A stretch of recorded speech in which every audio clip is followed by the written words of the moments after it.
Okay, what's Ricardian equivalence? Well, Ricardo was a famous economist that had a lot of good and interesting ideas.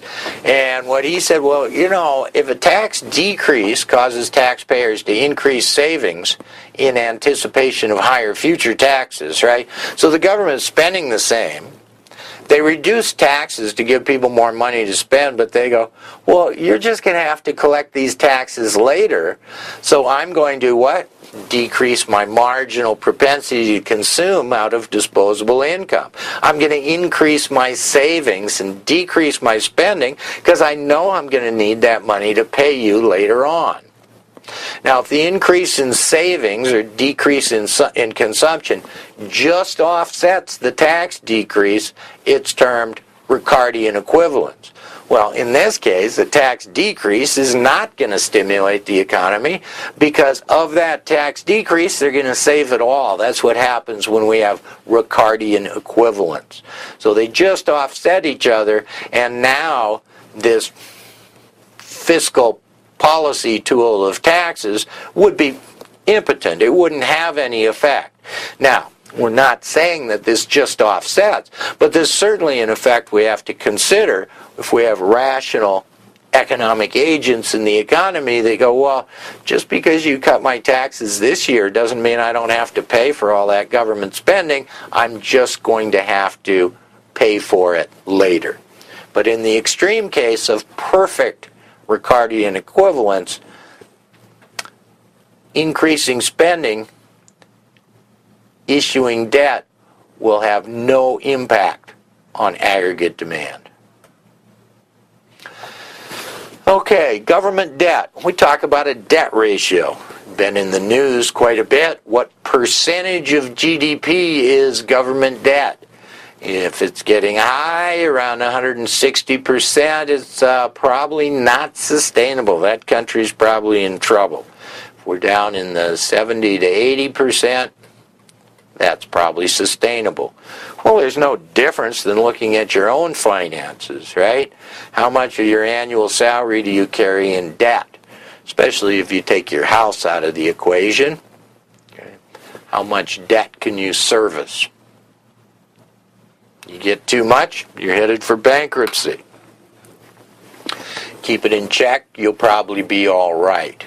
So if the real interest rate on government debt is less than the real rate of growth, the debt ratio will decrease over time. What does this mean? Well, if the economy is growing at 5%, then tax revenues are also growing at 5%. So, if the government debt interest rate is less than the real rate of growth, then the income from taxes is growing faster or at a higher percentage than what we have to pay on our debt, so you could actually decrease debt over time. Now, if that interest rate get on the debt is higher than the growth rate of the economy, then unless something happens, that debt ratio is going to grow over time.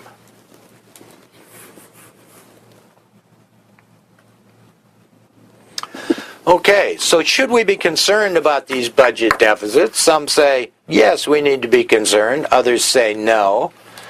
I guess we're not going to deal with right and wrong here, but we're going to list some of the reasons. So here's the reasons to be concerned. Higher future taxes will decrease GDP growth. If we have to, at some point, debt ratio's growing, we got to do something about it, we got to raise taxes, well, that's going to be contractionary, that's going to decrease future GDP growth. Now, another thing, a lot of government borrowing, right? Government's going out and borrowing money, issuing securities. This can drive up interest rates, right? More demand for loanable funds increases the rate on loanable funds.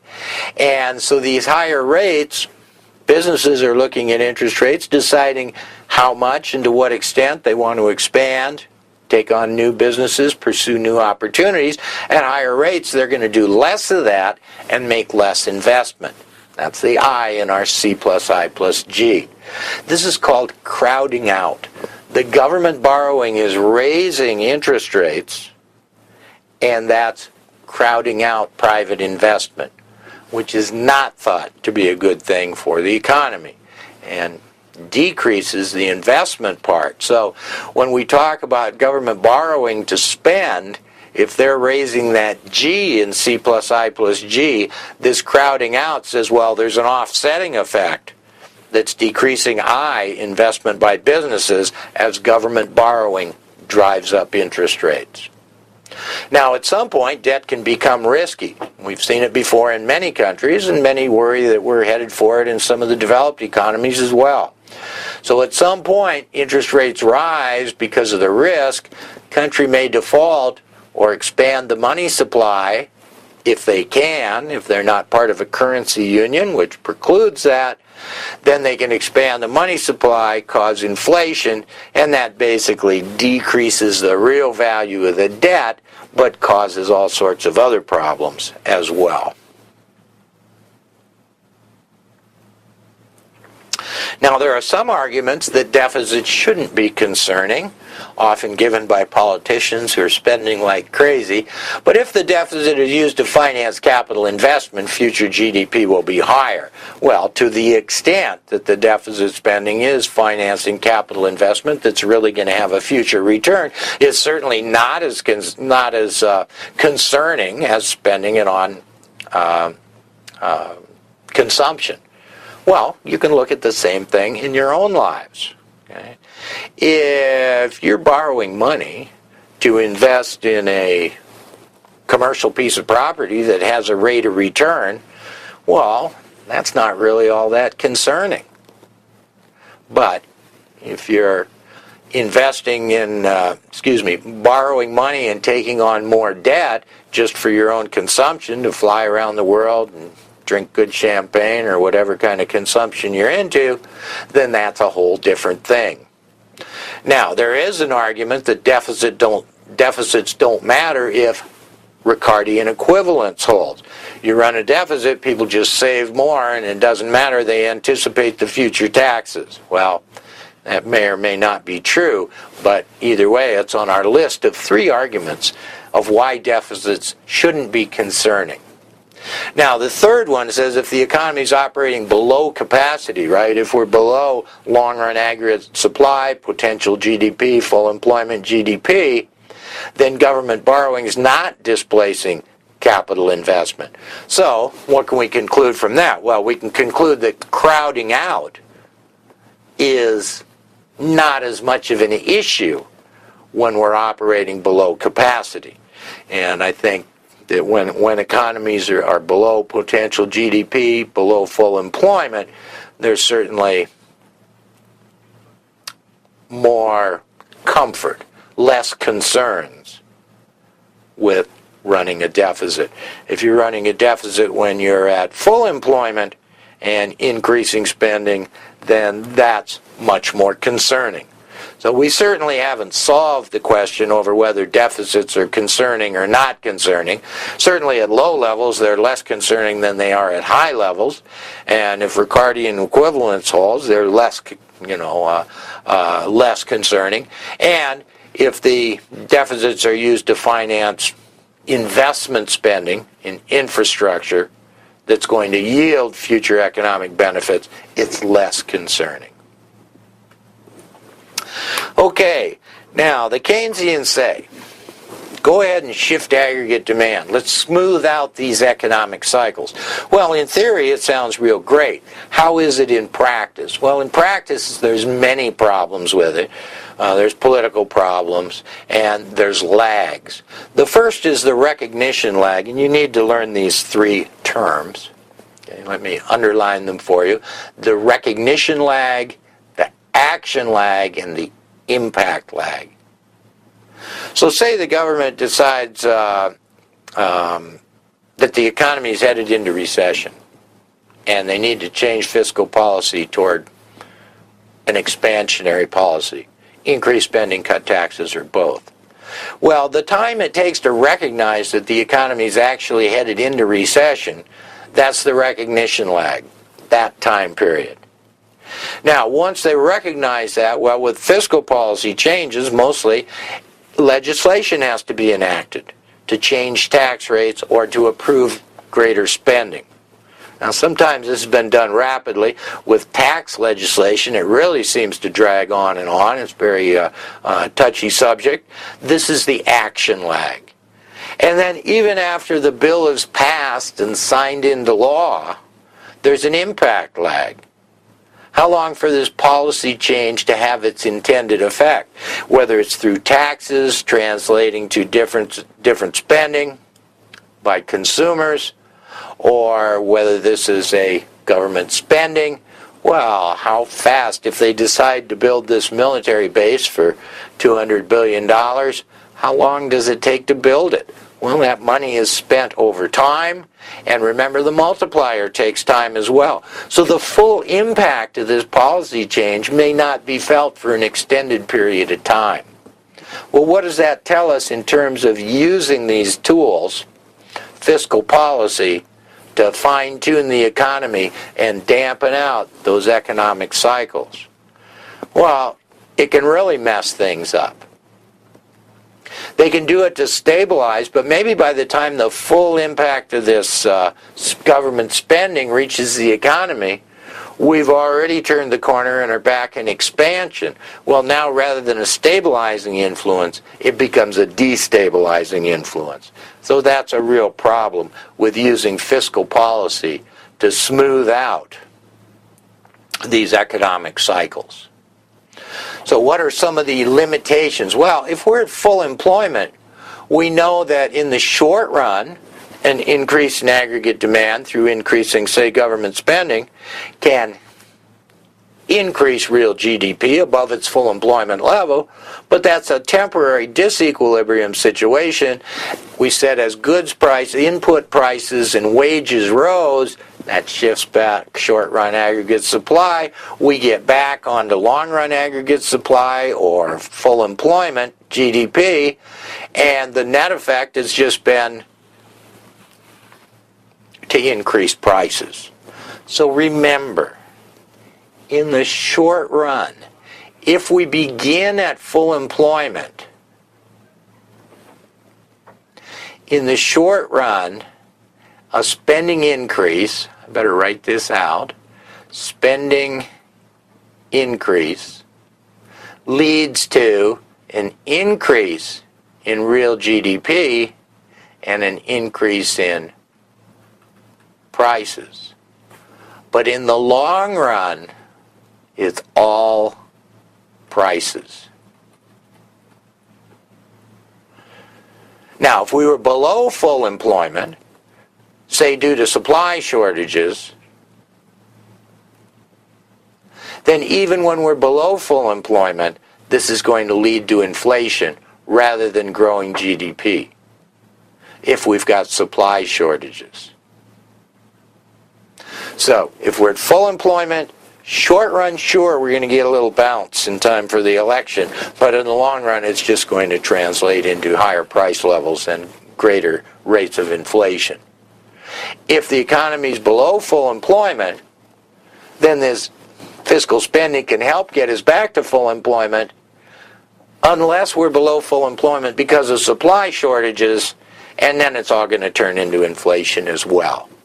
And our third point here, clean up my other scrawl there, the economy has high unemployment and high inflation. Well, we said in stagflation, yeah, you don't know what to do. Fiscal policy can't address both. Because to rein in inflation, you want contractionary policy. The stag part, the stagnation of the economy at below full employment, that seems to suggest expansionary fiscal policy. So with stagflation, they can only aggravate inflation or aggravate the stagnation of the economy. Tough choice. Okay, how are we going to tell whether fiscal policy is expansionary or contractionary? Remember when we talked about monetary policy, we had that neutral rate. Okay? And we used that neutral rate versus the policy rate to tell if monetary policy was expansionary or contractionary. Well, now, with fiscal policy, we can't just look at the deficit because we're going to run higher deficits when the economy's in recession, and hopefully lower deficits or budget surpluses when the economy's reaching a peak, when it's in an expansionary phase above that trend line. So whether a particular fiscal policy is expansionary or contractionary depends on where we are in the business cycle. So what we calculate is an adjusted or full employment deficit amount. And that can take out the business cycle stage. Okay? We see where we are in the business cycle versus full employment, and then we project out the full employment budget deficit, and then we can use that to tell if we are having expansionary or contractionary fiscal policy. Okay. Now, overall, if they're increasing spending and decreasing taxes, that's expansionary, at least compared to what it was, and they've clearly entered into an expansionary mode of policy. Spending decreases and tax increases are contractionary. Just understand this one point, that at different phases of the economic cycle, see, even if we had a zero budget deficit over an economic cycle, we'd have a deficit when we were in the recessionary part of the cycle, and we'd have a surplus when we were in the expansionary part of the cycle. So by looking at this adjusted full employment deficit projected over the economic cycle, then we can know overall if we're following an expansionary or contractionary fiscal policy. Policy interaction. This slide in this learning outcome statement seems complex, but it's not that bad. Let's take a closer look at what's going on. Okay, first off, let's look when they're both in the same direction. Okay. So monetary policy is expansionary, fiscal policy is expansionary. Well, think about monetary policy as changing the private sector, and fiscal policy having an effect on the public sector. So, if we have expansionary monetary and expansionary fiscal policy, go figure, strong expansionary effect. I would hope so. Both public and private sectors grow. Easy enough. How about if they're both contractionary? Decreased GDP growth, higher interest rates. Well, remember that it's monetary policy that's running interest rates. Okay. So contractionary monetary policy, higher interest rates. Now, what if they're in opposite directions? Well, then you don't really know that much. I mean, if monetary policy is expansionary, then that's going to affect interest rates. We know that for sure. That's going to tend to increase consumption, okay, output. And the private sector will expand. Now, we've got contractionary fiscal policy here. So the public sector is contracting. The private sector is expanding because of expansionary monetary policy. So the proportion of the economy in the private sector is growing relative to the public sector. That's about all we can say. Well, what if we have the opposite? What if monetary policy is contractionary and fiscal policy is expansionary? What's the interaction? Well, interest rates are going to rise. So interest rates are always run by our monetary policy decisions here. So contractionary monetary policy increases interest rates. Okay.